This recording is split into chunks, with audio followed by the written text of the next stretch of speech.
자, 여러분들 이유시 할게요.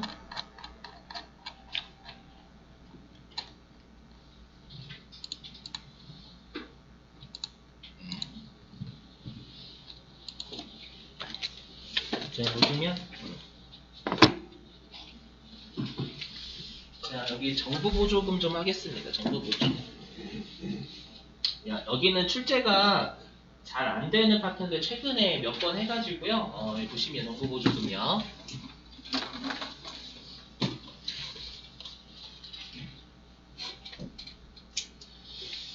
자, 우리가 이제 정부보조금이라는 건 정부가 지원해주는 여러분들 금액을 정부보조금 또는 국고보조금이라고 불러요.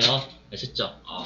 근데 이제 여기서 말문제하고 좀 실기를 최근에 냈기 때문에 좀 대비해 주시면 여러분들 우리가 정부보조금이요. 상환 의무가 있대요. 그 말은 정부가 그냥 빌려주는 거죠. 보조금으로요. 네, 되셨어요?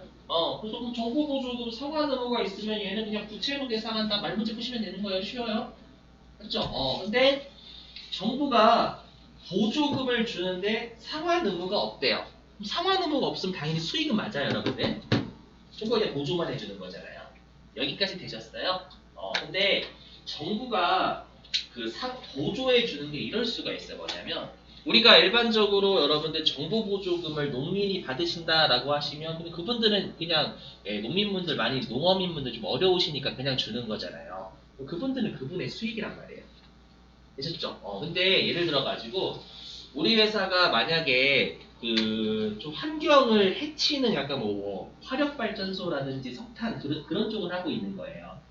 아시죠? 그럼 우리가 그런 같은 경우에는 우리가 뭐 제가 화학 그쪽을 잘 몰라가지고 뭐 유해물질이 성분이 뭔지 잘 몰라요. 양해 좀 부탁드릴게요. 그래서 우리 회사가 만약에 뭐 이산화탄소라고 할까? 뭐 이산화탄소라든지 매연을 우리가 좀 줄이는 장치 있잖아요. 그 설비를 사려고 해요. 그러면 이제 환경을 정화하는 장치를 사는 거잖아요. 그럼 정부가 이쁘다고 하겠죠. 맞죠? 이쁘니까 네가 만약에 매연을 좀 줄이는 또는 이산화탄소 같은 걸 줄이는 장치를 한 5억 주고 산다라고 뭐 2억을 보조를 해주는 거예요. 무슨 말인지 이해되셨어요? 그걸 자산 취득에 사용하는 정부 보조금이라 불러요. 이해되시겠어요? 그러니까 정부가 야, 이 자산을 살 때 너가 이쁜 그거니까 좀 보조해 줄게 라는 거 우리가 자산 취득 관련 보조금이라고 하고 얘를 우리가 실기대 출제 많이 해요. 그래서 일단은요. 그러면 얘는 어떻게 하면 이렇게 처리해요? 보시면 재무상태표 이렇게 돼 있어요. 이게 뭐냐면 예를 들어가지고 내가 이제 기계장치를요. 방금 사례를 통해서 5억 주고 샀잖아요, 여러분들. 맞죠? 근데 여기에 얼마의 보조금이 들어가 있는 거냐면 2억의 보조금 들어가 있죠. 그럼 내 돈이 이런 말씀 그런가? 이 기계 장치에 내 돈 태운 건 얼마예요? 3억이죠. 그렇죠. 이해하시는 내 돈 태웠다? 맞죠? 그래서 이용자들 나한테 투자를 한 이용자들은 이렇게 제공하라는 거예요. 이 기계 장치는 5억짜리지만 정부로부터 보조받은 금액은 2억이 있기 때문에 3억만 순수하게 내 돈 들어간 이 기계 장치의 취득 원가미들을 알려주라는 거예요. 이해되시겠어요? 그래서 어떻게 표시하냐면 이렇게 표시해요. 5억 빼기 2억. 이 가로는 빼기인 거 알고 계시죠, 여러분들? 2억 해서 3억 이렇게 표시합니다. 그 말은 뭐냐면 여기가 이 계정 과목이 정부 보조금이에요.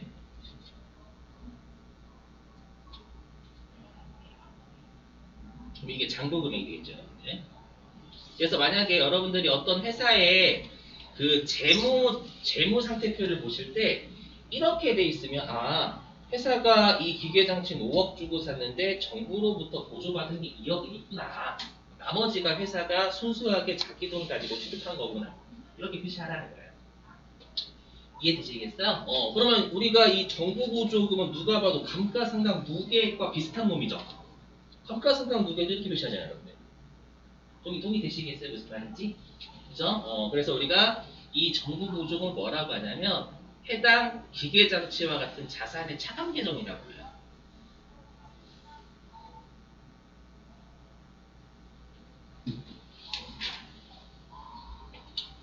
되실까요? 무슨 말인지? 그러면 이 정보보조금은 여러분들 우리가 본래 위치가 차변일까요? 대변일까요? 보통 대변이지 대변. 맞죠? 차변을 차감하는 계정이니까 대변이죠. 여러분들. 그죠? 그래서 대변이에요. 무슨 말인지 아셨어요? 말문제 대비하셔야 돼, 말문제. 그래서 여기 있잖아요, 여기. 자산을 취득하는 시점에서 자산의 차감 계정으로 처리한다고. 말문제 대비하시고. 되시겠어요? 무슨 말인지? 오케이. 그리고 만약에 예를 들어서 이렇게 딱 이렇게 보시면 공개력 있구나, 보시면. 자, 내가 기계장치 5억 주고 샀죠, 여러분들. 맞죠? 5억. 그럼 기계장치는 5억이 늘 거 아니에요, 여러분들. 그죠? 근데 우리가 정보보조금은 대변대생이라면서요.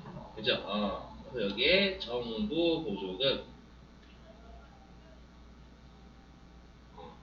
이거 너무 기억나세요? 우리 그 감가상각 무게 검색하면 그게 기계장치에 대한 건지 건물에 대한 건지 표시해야 되잖아요. 맞죠? 그럼 얘도 마찬가지 나중에 검색하시면 정보보조금 같은 거 검색하죠? 검색하면 네, 기계장치라고 참고란에 있을 거예요. 맞죠? 하고 2억 이렇게 표시하는 거예요. 그럼 이제 정부로부터 보조받은 2억 뺀 나머지가 내가 뭐 보통예금으로 나갔다 라고 하면 여기에 보통예금 나머지 3억 이렇게 무게 끄시면 된다는 얘기예요. 이것만 출제해 생이고 아시죠? 감가상각은 출제하지 않습니다. 요것만 출제한 정부보조금에 대해서 어려운 건 재경관리사 이용부터 배우시면 돼요. 아시죠? 이해되시겠어요? 무슨 말인지? 네. 네, 지금 최근 들어서 세무2급의 출제 경향이요. 자꾸 처음 나온 세무 1급과 자꾸 내려서 끌고 와요. 최근 출제 경향 한 문제는 무조건 계속 내고 있더라고요. 그래서 이런 것도 좀 대비를 해주셔야 돼요, 여러분들. 아시죠? 정보보조금. 이게 그래서 짜증나요, 좀 여러분들. 그러니까 제가 계속 잔소리 하자면 어렵게 보면 반드시 하셔야 돼요. 아시죠? 최근에 계속 합격률이 여러분들 30%, 20% 요즘 대에서 놀아요. 10% 정도예요. 자꾸. 아시죠?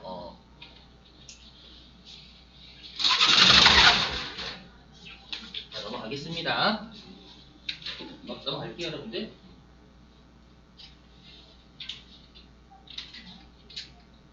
자, 이제는 이거는 빨리 하고 넘어갈게요, 여러분들. 뭐냐?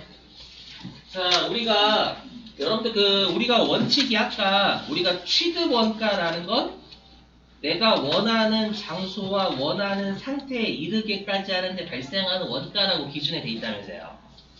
맞죠? 반대로 이야기하면 내가 원하는 장소에 다달랐어. 내가 원하는 상태가 됐어. 그럼 그 이후에 지출은 비용이 일단 무조건. 이해되시겠어요? 그 이후에 지출은 비용이에요, 여러분들. 이미 취득이 끝났거든. 맞죠? 근데 이럴 수가 있단 말이 뭐냐면 우리가 유형자산이나 무형자산은 사용 목적으로 보유하는 애잖아요. 맞죠? 얘네들은 분명히 취득이 끝나도 나중에 그 사용 가치를 증가시키는 지출이 있다라는 거예요. 취득 이후에. 그렇죠? 그럼 회계 입장에서는 원칙이 취득 이후의 지출이면 비용이지만 우리가 유형자산이나 무형자산은 해당 자산, 사용 가치를 높이는 지출이 있다면 얘는 자산 처리해. 아시죠? 그걸 우리가 여러분이 뭐라고 배우시면 자본적 지출이라고 배우셨을 거예요. 그죠? 시험에 자본적 지출이라고 나오면 이건 자산 처리하는 거죠. 그죠? 보시면 자, 이런 것들. 자, 뭐냐면 우리가 엘리베이터 같은 건 건물 취득하고 나서 지출하잖아요, 여러분들. 그죠? 그래서 내가 건물을 취득을 하고 엘리베이터 같은 거 설치하면 분명히 엘리베이터 설치는 건물 취득 끝난 다음에 지출한 거예요. 하지만 분명히 사람들이 그냥 계단 오르는 것보다는 에스컬레이터나 에어컨이라든지 맞죠? 지금은 겨울이면 히터 같은 건지 이런 것들이 있어야지 사람들이 이용을 좀 많이 하죠. 맞죠, 여러분들? 이런 거. 그리고 우리가 피난시설 설치도 마찬가지고 최근에 그 무서운 게 광주 있죠, 이번에 광주 무너지잖아요. 맞죠? 무너져가지고 그래서 우리가 이제 피난시설 같은 거 최근에 되게 민감하죠, 많이 여러분들. 그래서 뭐 비상계단 같은 게 없다면 그 건물 여러분 무섭잖아요. 맞죠? 그래서 이러한 사례들이 나오면 여러분들은 자본적 지출의 사례라는 것도 암기하셔야 돼요. 왜냐하면 시험에 가끔씩 자본적 지출로 처리하세요라고 안 주고 자본적 지출의 사례를 던져줄 때가 있어요. 아시죠? 그럼 얘는 자산이니까 시험에 기계장치에 대해서 했다라고 기계장치 처리하시면 되는 거고, 건물에 대해서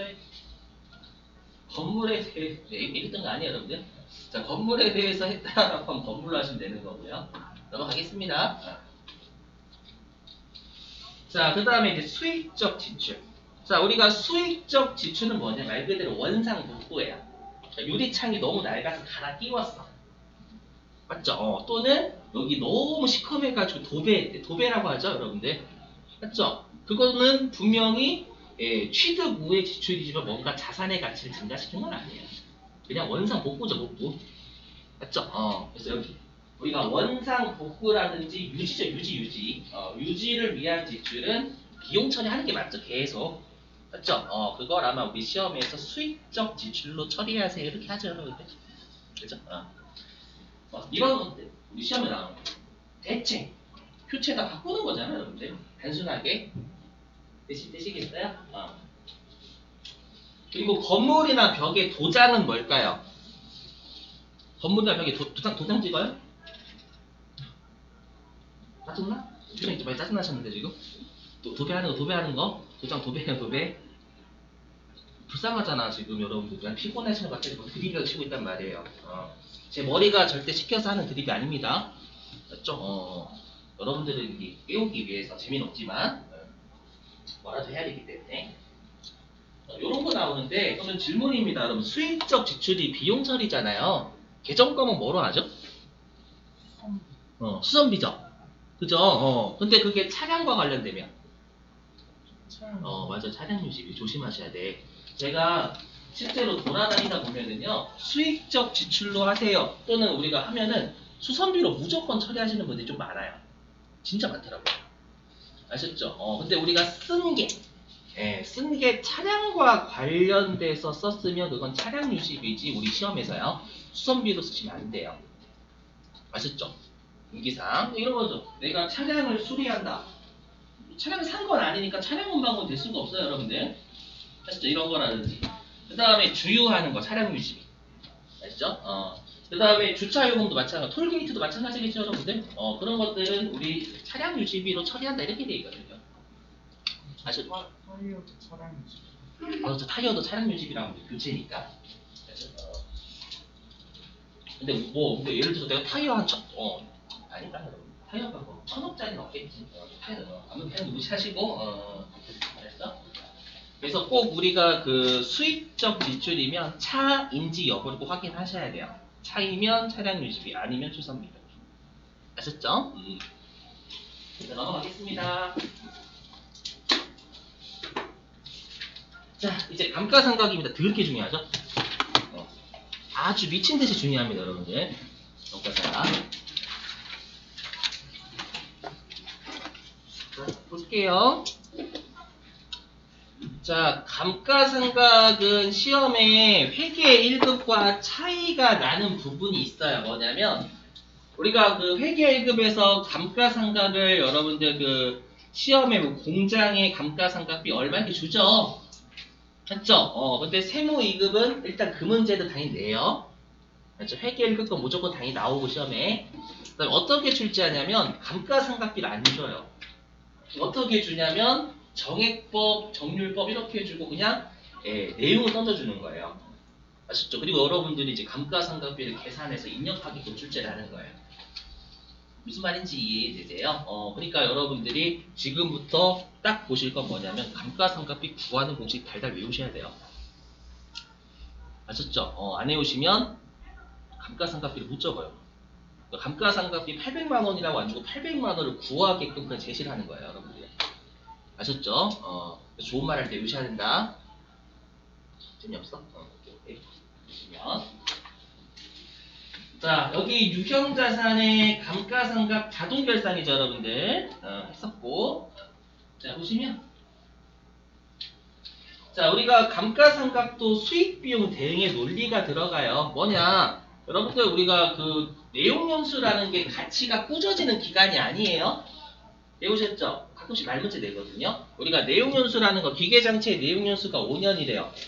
그 말은 기계장치를 5년 동안 사용하면 우리 회사의 그 기계장치가 제품을 만들어내서 우리 회사에 수익을 안겨준다. 이렇게 내가 예상을 한 기간이에요. 나중에 하겠지만 우리가 내용연수는 경제적 내용연수다라고 불러요. 이거 다 시험에 나오는 말일걸? 아셨죠? 그 회계는 비용은 누구 따라다녀야 돼요? 수익 따라다녀야 되잖아요. 5년이라는 내용연수는 나한테 수익을 안겨주는 기간이니까 비용도 5년 동안 대응을 시켜야 된다는 논리예요. 됐죠? 자꾸식 말문제로 감가상각은 수익 비용 대응의 원칙이 다 맞는 표현이 되는 겁니다, 여러분들. 자, 그리고 우리가 이제 감가상각에 필요한 게 이 세 가지죠. 취득원가, 장종가치, 내용연수. 자, 여기서 가끔씩 주의할 점은 뭐냐면 여러분들 그 내용연수는 예측하는 거지 실제로 그만큼 사용하는 건 아니잖아요.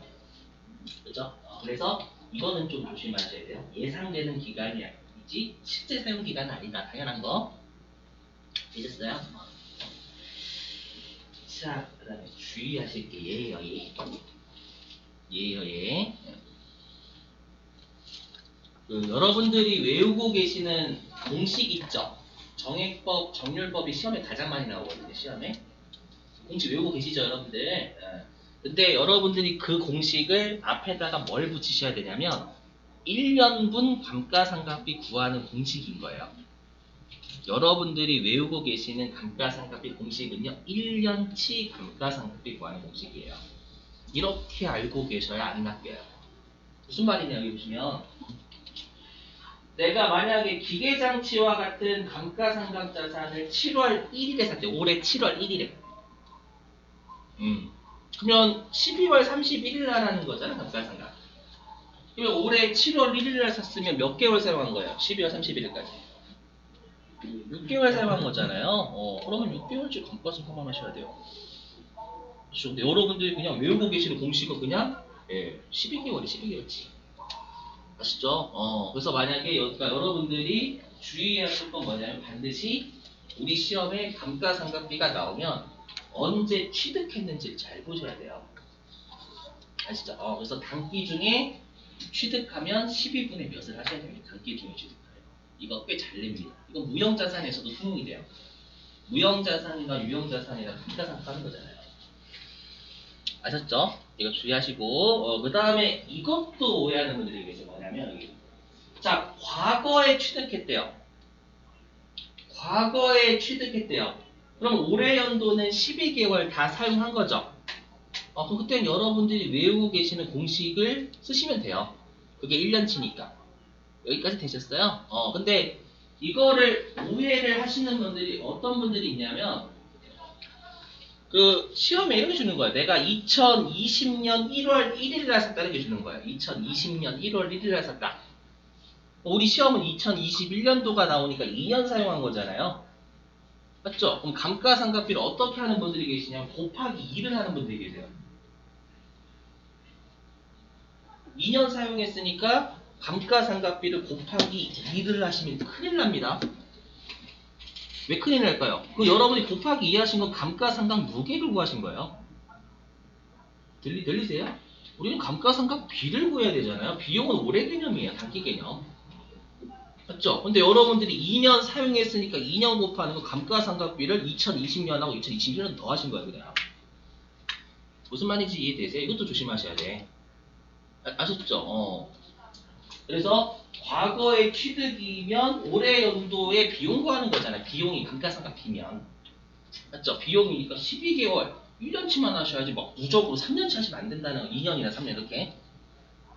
무슨 말 되시겠어요? 꼭 주의하시고 이런 것들. 네, 넘어가겠습니다.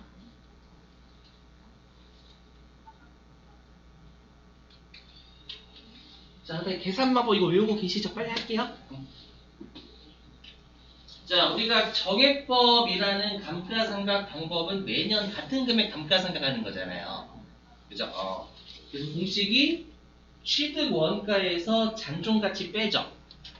맞죠? 여기를 내용연수로 나누는 거죠, 여러분들. 곱하기 내용연수분의 1이지만 이렇게. 그래서 정액법은 매년 같은 금액을 상각하는 방법이죠. 그죠? 자, 그 다음에 정률법. 이 공식 외우셔야 돼요, 여러분들. 어렵게 나오면 이 공식을 응용해 출제합니다. 자, 정률법. 자, 우리가 정률법은 일정한 률이 딱 정해져 있죠. 그죠? 근데 주의하셔야 될 말 문제가 있어. 뭐냐면, 자, 정률법은 빼는 게 감가상각 누계액이에요. 맞죠? 그럼 아무리 정률법에서의 상각률이 정해져 있다고 하더라도 감가상각 누계액은 매년 변해요, 고정돼 있어요. 변해요. 감가상각비의 누적일이잖아요. 그렇죠? 그럼 얘가 계속 연도가 지나서 늘어나겠죠, 여러분들. 그럼 감가상각비는 매년 같아져요, 달라져요? 달라져요. 근데 시험에 어떤 게 장난을 치냐면 정률법은 상각률이 정해져 있으므로 여기까지 맞는 표현이죠. 정률법은 상각률이 정해져 있으므로 여기까지 맞는 표현이에요. 매년 같은 금액을 상각한다. 이건 틀린 거예요. 아시죠? 그러니까 애매하게 알고 계시면 틀리시게 되겠지. 이런 것도 좀 주의하셔야 되는 거고. 네, 되셨어요? 그 다음에 나머지는 공식을 굳이 외우실 필요는 없어요, 여러분들. 엄밀히 얘기하면. 자, 보시면. 자, 우리가 연수합계법이다라는 건 그 내용연수를 합계한 방법이다. 그렇게 생각하시면 내용연수를 합계한 거다. 여기. 자, 취득원가에서 잔존가치를 뺍니다. 연수합계법. 빼고 그 다음에 여기가 분모죠. 분모가 내용연수의 합계가 들어와요. 예를 들면 우리가 내용연수가 3년이다 라고 하면 1년부터 3년까지 더한 게 무조건 분모로 오는 거예요. 분모로 1년도부터 3년도까지. 그리고 분자는 내용연수의 역순으로 와요. 역순. 자, 이거 좀 설명 좀 할게요. 보시면 이거 가지고 미리 써놨어요. 여기 보시면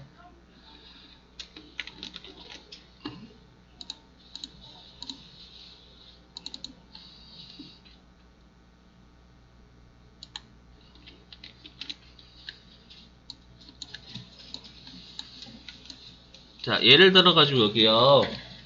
자, 취득원가가 100원이래요. 다음에 내용연수가 3년이고 잔존가치가 10원이라고 가정하겠습니다. 왜냐면 여기 시험에 말문제도 꽤 물어보거든요. 방법 비교하는 거요.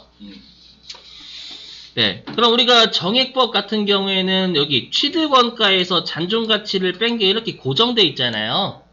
정액법이요. 그리고 내용연수 나누는 거죠.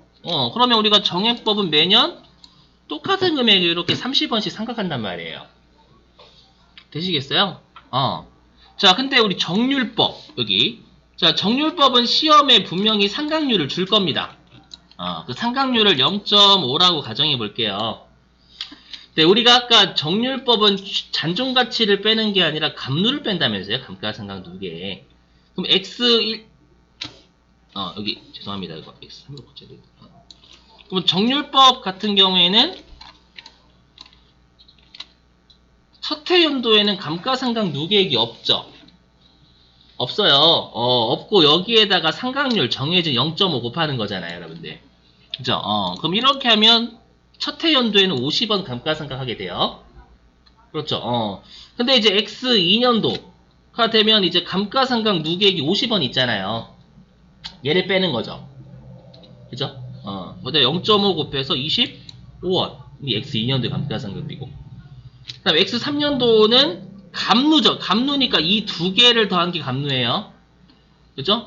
그래서 얘가 75원 빼는 거잖아요. 여기에 곱하기 0.5 해가지고 12.5. 그러니까 정률법은 빼는 게 초창기에는 없어요. 없으니까 감가상각비가 내용연수 처음엔 커요. 컸다가 빼는 게 계속 늘어나니까 계속 감가상각비가 줄어들죠. 특징 있으시겠어요? 왜냐면 시험에 정액법하고 정률법 비교하는 문제 꽤 출제하거든요. 그 비교하는 문제 출제 많이 합니다. 감가상각비는 진짜 버릴 데가 없어요. 워낙 출제를 잘하는 동네이기 때문에. 자, 그리고 연수합계법. 여기. 자, 연수합계법 같은 경우에는 여러분들 여기. 출발점은 항상 여기 취득원가 빼기 잔존가치액이 고정이에요. 정액법처럼. 그죠? 근데 우리가 지금 연수합계법은 내용연수를 합계하는 방법이다라면서요. 그죠? 그럼 내용연수가 3년이니까 얘는 1년도부터 3년도까지 해당 내용연수까지 더한 게 6이잖아요. 그게 무조건 이렇게 분모로 오는 거예요. 이렇게 고정입니다. 고정. 되셨어요? 그리고 나서 우리가 그러면 순차적으로 가려면 x 1년도 초창기면 1을 곱하는 게 맞죠? 근데 여기 우리 아까 연수학기에 보면 내용연수를 반대로 곱해요. 반대로. 그러니까 반대로니까 첫 해 내용연수는 1이 아니라 3이 와요. 그래서 여기 3. 되셔요? 두 번째 연도에는 2. 반대로 오는 거 반대로. 그렇죠? 세 번째 연도에는 1. 이렇게요. 되셨어요? 그러면 연수학계법도 감가상각비가 계속 쪼그라듭니다. 되셨나요? 요거 되시겠어요? 마찬가지고.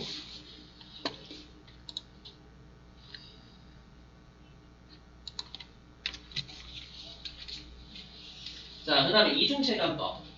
말문제 때문에 그래, 지금부터 하는 거. 자, 이중체감법은 우리가 여러분 정률법의 상각률은 사람이 구할 수가 없어요. 기계가 구하죠, 기계. 엑셀이라든지 컴퓨터에 도움을 받아야 돼요. 그러다 보니까 이중체감법은 내용연수분의 1을 그냥 상각률로 보겠다라는 거예요, 사람이. 그러니까 단순하게. 예를 들면 내용연수가 4년이래요. 4년이면 4분의 1을 그냥 상각률로 보겠다라는 거예요. 단순하게 사람이 구할 수 있게. 이해되세요? 그럼 이제 말문제에 보시면 여기 정률법, 이중체감법, 연수학계법에 공통점이 있어요. 얘네들의 공통점. 방금 봤지만 초기에 감가상각을 무지하게 많이 해요. 그래서 취득 초기에 감가상각을 많이 하죠. 이거 다 시험에 나오는 애들이에요, 여러분들. 그죠? 그리고 나중에는 감가상각을 적게 합니다. 이게 특징. 이거 외우실 필요 없어요. 가수상각부 이런 거. 시험에는 이렇게 말로 던져줄 거예요. 이렇게 되셨어요? 자, 그럼 감가상각 방법의 비교 보시면, 자, 그럼 시험에 취득 초기의 감가상각비의 크기를 이제 비교하는 문제가 출제가 되는 거예요. 그럼 우리가 정액법은 취득 초기에도 감가상각비가 계속 일정하죠. 그러니까 정액법이 제일 취득 초기의 감가상각비의 크기는 제일 작아요. 그죠? 그리고 정률법이 제일 큽니다. 정률법은 감가상각 누계를 빼잖아요. 취득 초기에 빼는 게 없어요. 되셨어요? 또 연수학계법도 초기에는 감가상각 많이 하는 방법이긴 하잖아요. 그래서 연수학계법이 그 다음이고요. 그럼 제가 이걸 왜 표시하냐? 시험에 냅니다. 아시죠? 또는 이렇게 낼 수도 있죠. 이렇게. 시험에서 취득 초기에 어떻게 주냐면 내용 연수가 5년이에요.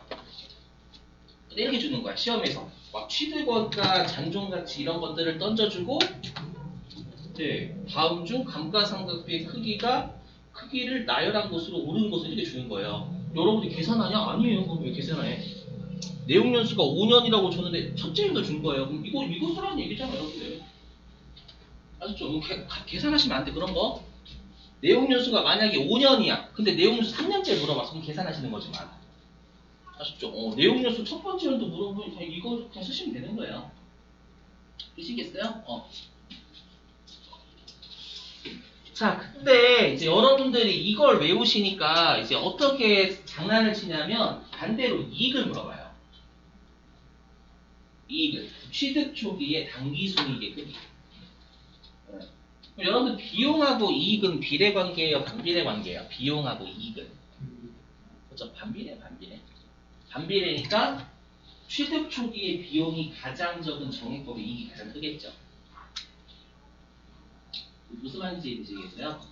그래서 이것도 여러분들이 말 조심하셔야 돼요. 항상. 아시죠? 대충 훑어봤다가 이렇게 바뀌어요.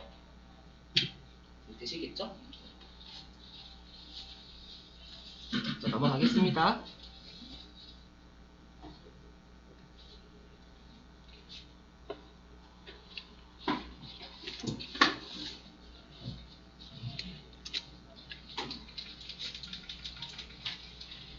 자, 그 다음에 이제 실기 해보시면 실기 입력 방법. 여기. 자, 우리가 감가상각비 자동 결산으로 실기 입력하는 거 있죠? 그죠? 근데 감가상각비는 여러분들 주의하실 게 이겁니다.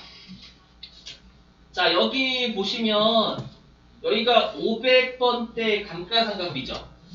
500번대니까 여기는 어디에 감가상각비를 입력하는 메뉴예요? 저도 공장이 되겠죠, 공장.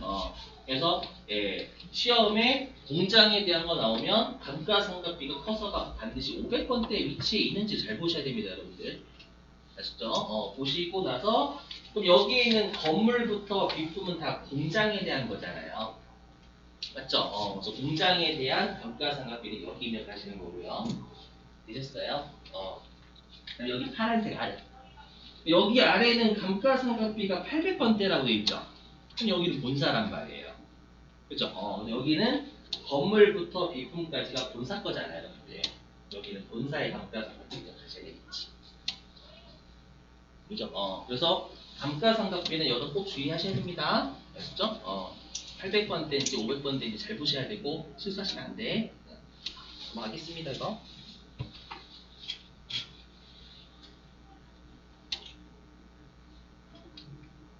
자, 유형자산의 손상. 이거를 최근에 내고 있더라고요, 손상. 보시면 손상.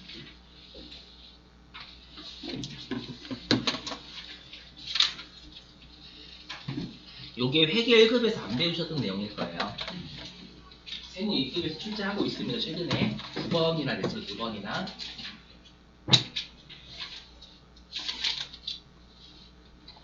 되게 어렵게 돼 있는데 여러분 손상이 뭐냐면 우리가 일반적으로 여러분들 건물이 시가가 떨어지는 건 순리죠. 오를 수도 있고 내릴 수도 있잖아요. 그걸 우리가 평가 손실이라고 하죠. 시가가 단순하게 떨어지는 거. 근데 어떤 사유로 인해서 시가가 푹 떨어지는 걸 우리가 회계에서 손상이라 불러요. 그러니까 예를 들면 우리가 재고자산 시가가 단순하게 떨어진 거예요. 그건 우리가 평가 손실이라 불러요. 손실. 평가 손실. 근데 재고자산이 뭔가 부패해졌대. 맞죠? 썩어가지고. 썩으면 시가가 떨어지긴 한데 푹 떨어지겠죠, 여러분들. 맞죠? 아니면 건물에 화재가 발생했대. 그렇죠. 건물이 시가가 떨어지는 거랑 지금 화재가 나가지고 시가가 푹 떨어지는 거랑 다르죠. 이해되시겠어요? 그래서 핵심은 이거예요. 손상이라는 건 시장 가치가 현저하게 하락한 거예요. 시장 가치 현저한 하락. 이해되세요? 무슨 말인지? 그래서 여러분들이 여기는 시험에 손상이라고 안 줘요, 잘. 아셨죠? 근데 좀 이따가 이제 쓸 개정 과목이 손상이라는 개정 과목이 들어오거든요. 그럼 여러분들은 문제 같은 걸 보실 때 뭔가 시장 가치가 하락하는 사유가 분명히 있어요.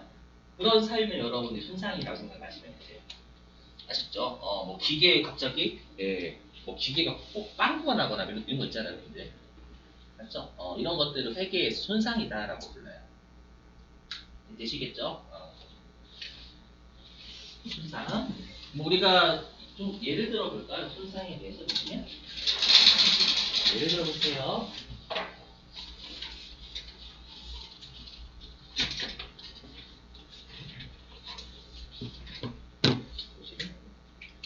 자, 우리 회사가 이렇게 돼 있대요. 기계장치가 해볼게요.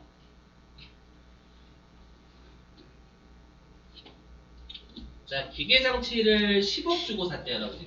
10억 주고 샀대요. 그럼 기계장치는 감가상각 자산이니까 감가상각 누객이 있을 거 아니에요, 여러분들. 플레임 적을게요. 감가상각 누객.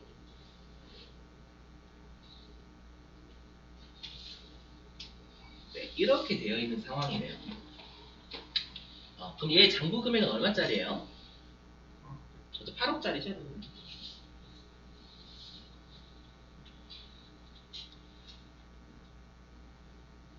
이렇게 되어 있는 기계장치래요. 근데 이번에 기계장치에 화재가 난 거예요, 화재. 그렇죠? 기계장치가 뭐 화재가 나거나, 이번에 그리고 실제로 화재가 뭐 어디에서 났다고 하더라고요, 반도체 그쪽에서. 화재가 나면은요, 얘가 손상이 발생한 거죠. 아시겠어요? 가치가 떨어지면 이거는 시세의 논리에 따라서 가치가 떨어지는 게 아니라 뭔가 사건이 발생해서 떨어진 거잖아요. 맞죠? 그럼 우리가 어떻게 하냐면 그러면 이렇게 얘가 손상이 발생하죠. 그럼 손상이 발생하면 얼마를 내가 회수할 수 있을지 추정을 하라고 돼 있어요. 회계에서. 이 손상된 자산을 우리가 얼마 받고 처분할 수 있는지 계산하라는 거야. 왜냐면 손상이 얼마 나는지 알아야 되니까. 아시죠? 그래서 예를 들면 회사가 이 기계 장치를 얼마 회수할 수 있을 것 같냐면 1억 정도면 1억 정도밖에 회수 못할 것 같아서 추정하는 거예요. 되셔요? 그러면 손상이 얼마 난 거예요? 이렇게 하면 그래서 7억 난 거예요. 이해되시겠어? 그러니까 이 손상을 계산하기 위해선 얘를 이 손상난 자산을 외부 같은 데 팔면 얼마는 받을 수 있을지를 추정해야 손상된 금액을 계산할 수 있잖아요. 이해되세요? 그럼 이 7억에 대해서 어떻게 회계 처리하냐는 거예요. 아셨죠? 그럼 당연히 손상은 여러분 비용이겠죠? 비용이겠지, 비용. 맞죠? 손해니까. 그러면 얘는 영업 외비용일까요? 영업 비용일까요? 영업 외겠지. 영업 외야지 당연히. 맞죠? 화재가 나는 게 여러분 일반적인 일은 아니잖아요. 맞죠? 그래서 얘를 비용 처리할 때는 영업 외 비용으로 처리해요. 당연히 그래야 되겠지. 계정법 외우셔야 돼요. 계정법 뭐라고 하냐면 여기 유형자산 손상 힘들다. 유형자산 손상차손이라 불러요. 이게 시험에 무형자산이면 무형자산을 붙이면 돼요. 아셨죠? 그래서 방금 사례로 따지면 여기가 7억이 되겠죠, 여러분들? 그래서 사변에 손상차손이라고 뜰 거야, 여러분 아마.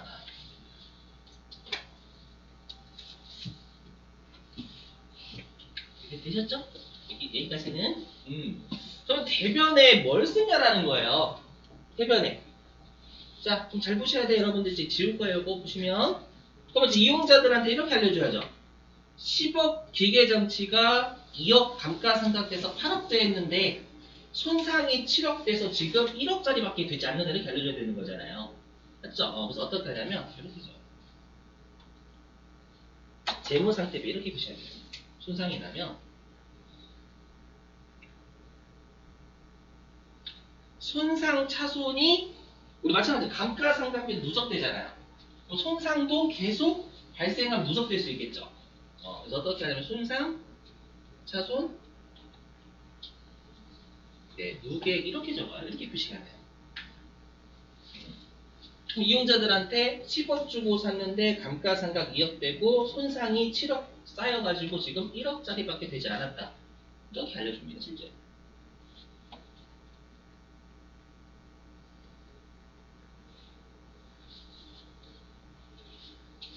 되시겠어요? 그러면 이 손상차손 누계액은 뭘까요? 해당 기계장치 또 차감한 놈이지. 맞죠? 그래서 해당 자산의 차감 계정이에요.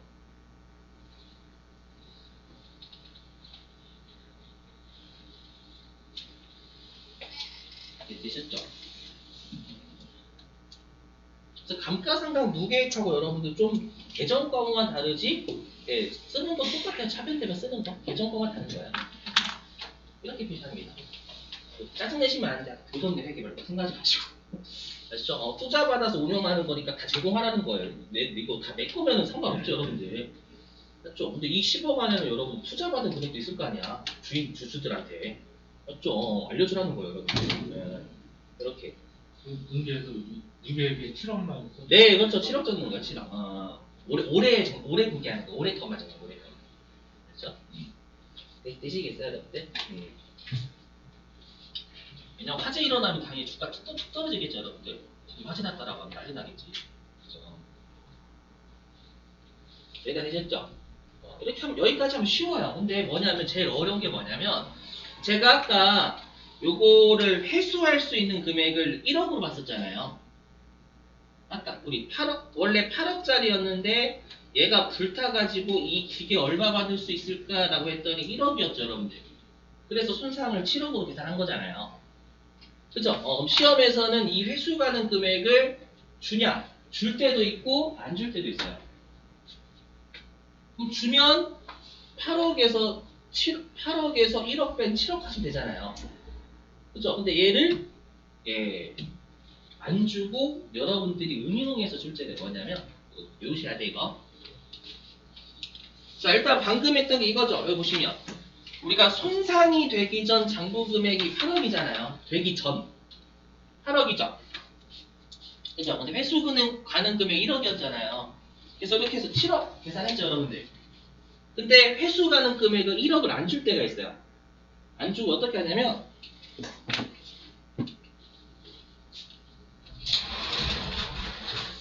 이 두 개를 줘요.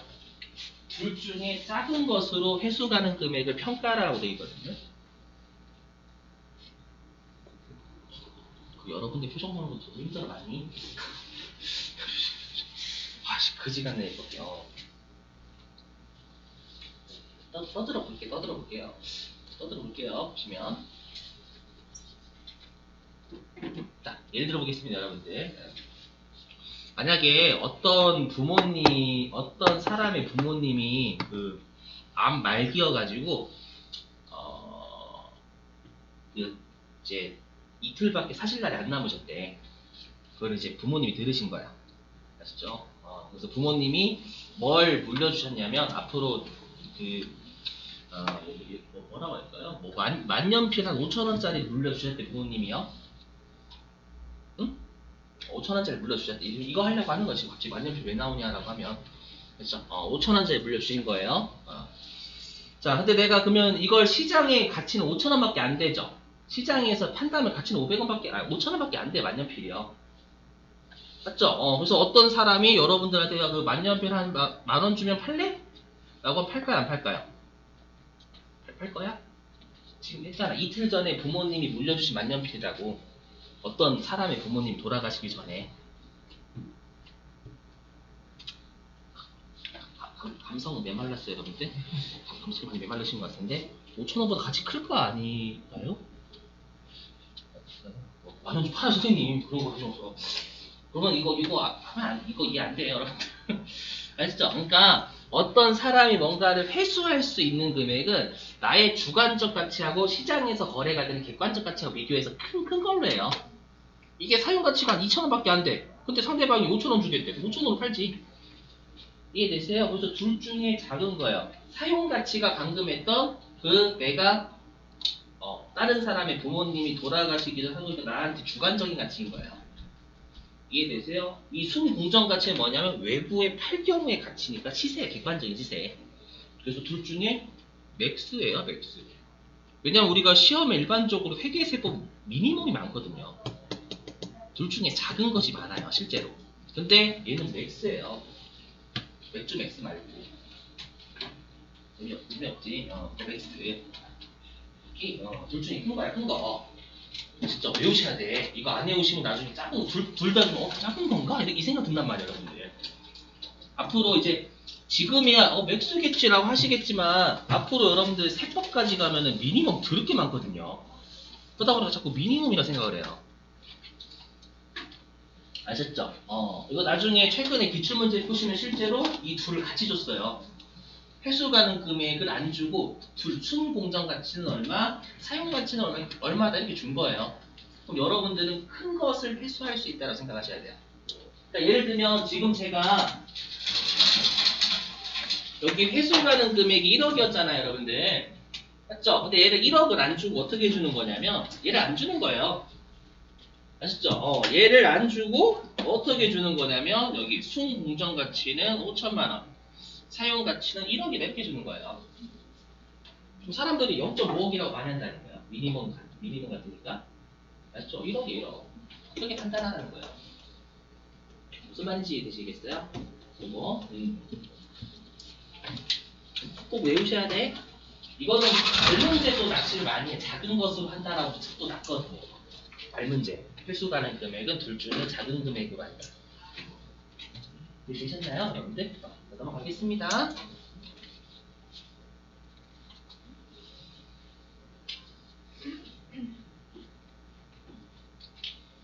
집평판 안 할게요. 시험 안 나오니까. 자, 이거 빨리 하겠습니다, 여러분들. 이거 무형자산. 좀만 참아봐요, 여러분들. 자, 무형자산까지는 실기해야 되거든요, 빨리. 자, 개발비. 무형자산. 자, 빨리 할게요.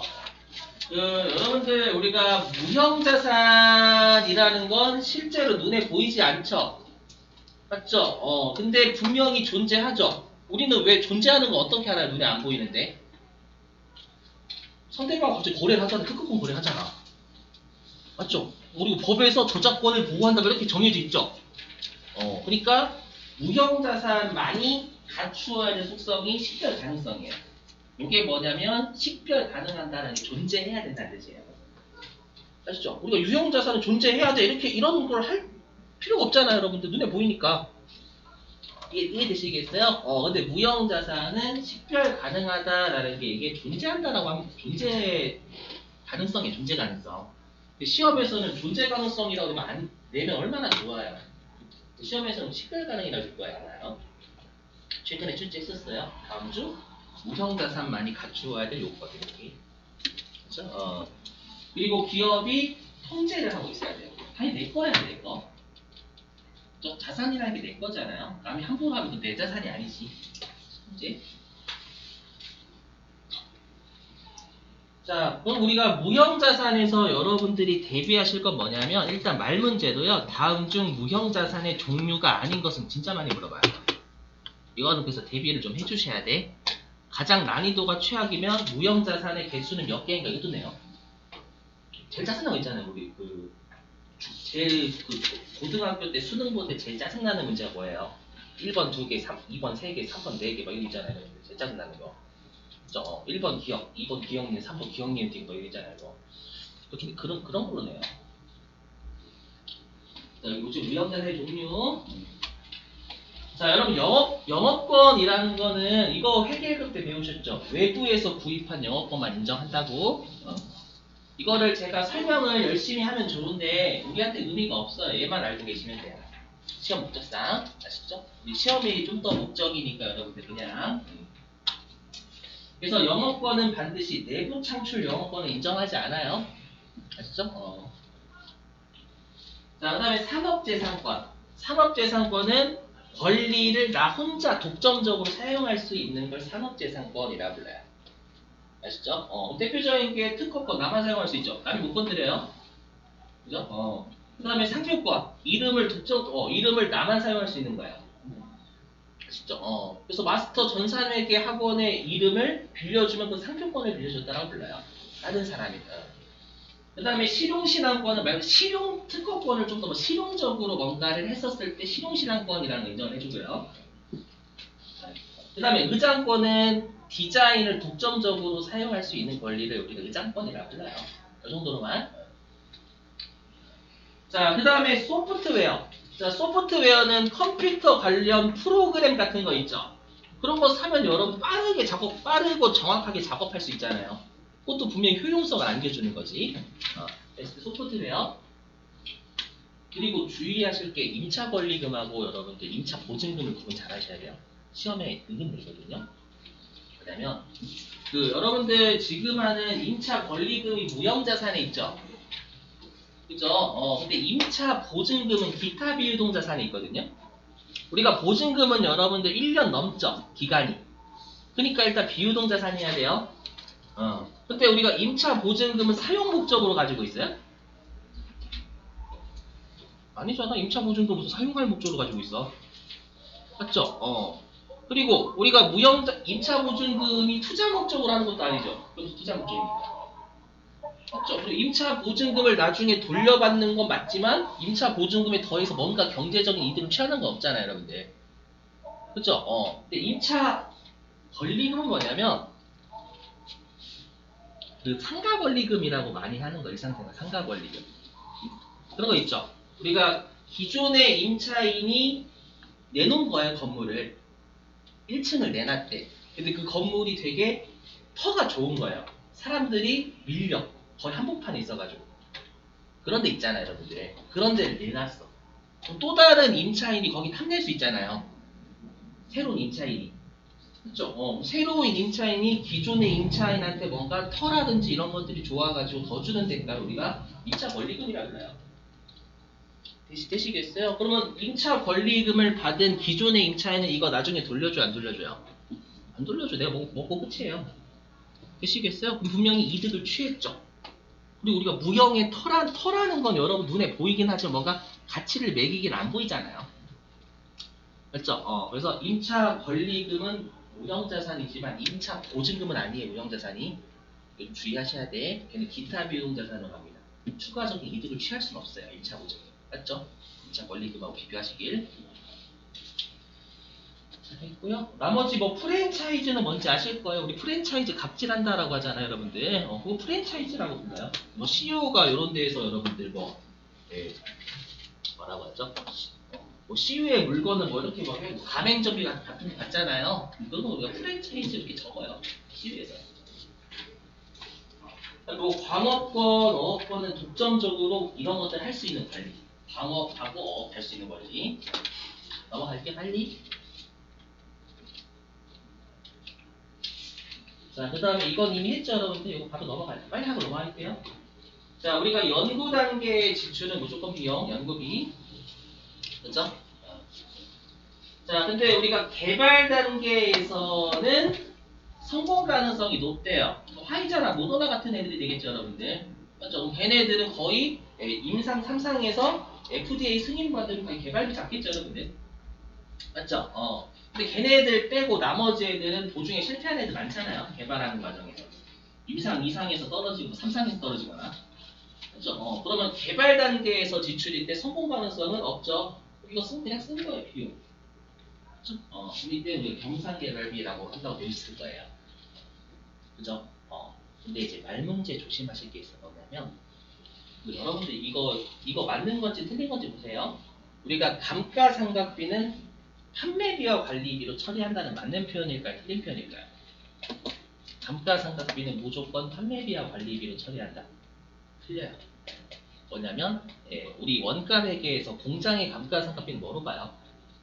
제조간접비로 보죠. 제조간접비. 그렇죠? 제조간접비는 어디로 가면 제공품으로 보내잖아요. 여러분들 원가 회계에서. 그렇죠? 조심하셔야 돼요. 그래서 여기 공장에서 발생하면 우리 제조 원가로 가잖아요. 그렇죠? 그래서 시험에 무조건 판매비와 관리비로 처리한다는 연구비 빼고 틀려요. 일반적으로요. 되시겠죠? 주의하시고 말 문제 넘어가겠습니다. 위에만 했죠? 넘어갈게요. 좀만 참아봐요, 여러분들. 실기 사이즈가 안 나와서 그래. 아시죠?